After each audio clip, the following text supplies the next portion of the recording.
Welcome to Virgin Media's The Future of Gaming. It's a weekly episodic show where we're going to be bringing you the coolest, most innovative and awesome people, gaming and tech that are setting the path for the future of games. So what's so important about the future of gaming? Well, if you're a bit of a sci-fi geek like me and you tend to watch these films and get a bit excited, like maybe, you watched Minority Report and you saw the user interface, that he's doing with all the swoopy hand thing, and you thought that'd be a really cool way to control your console. And then you played Heavy Rain and you used Ari and you're a bit like, it's not quite cutting it, really. Plus, also, who can get work done near Niagara Falls? Surely that's really loud. Trying to make a phone call, there's gushing water, or you're doing some imaginary filing and some woman walks through it trying to take a picture. Irritating. Or maybe you've just become really, really obsessed with virtual reality because you've watched an absolute stack of films that all have virtual reality within it and make it seem kind of cool or dystopian or whatever, like The Matrix. Gamer! Tron?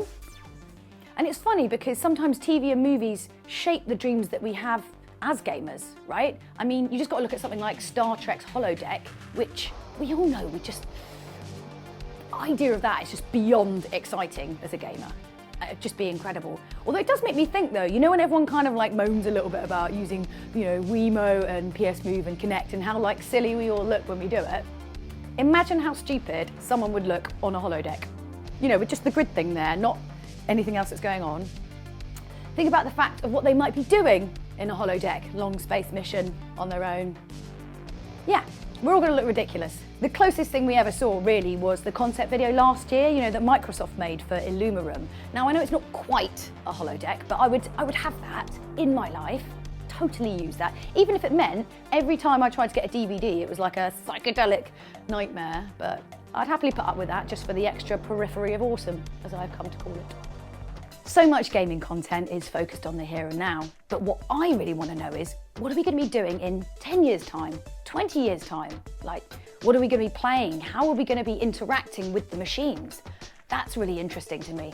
And, what could we be looking at now that could maybe give us a little bit of an insight to where we might be heading in the future? These shows are basically the brainchild of Virgin Media, who over the past few years have been getting a little bit obsessed with the world of gaming, truth be told. They've done a huge load of events, and of course they've got a massive stand every year at Eurogamer Expo, where you guys can come down and try out all these different indie titles, which is pretty awesome. They also did this really cool X Factor for indie game devs, where different studios pitched to kind of win effectively the chance to make their game. It was called the 100 Days of Gaming, and basically Surface Tension Studios won the chance to make their game from start to finish. They came out with this cool game at the end called Superfluid, which if you haven't seen it, you should definitely check out. And also, do check out some of the videos they made, because it was quite interesting, seeing the process. They also did this really cool pop-up event in Shoreditch, where basically they had this sort of cycling weekly load of different indie games. I mean, really eclectic, bizarre mix of different stuff, and you could just kind of rock up and play the games and try them out, which was really cool. And then they basically picked the favourites from that, the ones that everyone absolutely loved, and then they brought them to Eurogamer so everyone else could have a go on them, which was pretty cool. And in conjunction with that, they did this thing called Arcade Jam, which was kind of like the sort of fashion couture version of gaming. Imagine you've got a completely blank slate, basically, and you can make any game that you like. You don't need a screen, you don't need anything, it's just got to be a game. And out of that, we got some incredible stuff like the Doom piano, which is kind of what it says on the tin, which is, FPS game, old school Doom, but you control it with a piano. Bonkers, completely crazy, but incredible. There was also this really, really weird one, which was you kind of had to hold a flower to play the game. It's utterly bizarre. Oh yeah, and there was this suitcase one, which was just a suitcase with buttons on it. No idea what was going on. They did try and explain it to me quite a few times. I still didn't really know. I was just randomly pressing things, Obviously, I'm just too institutionalized in terms of gaming, I need a screen and I need a controller and I need to know that I need to press A or X and that's it.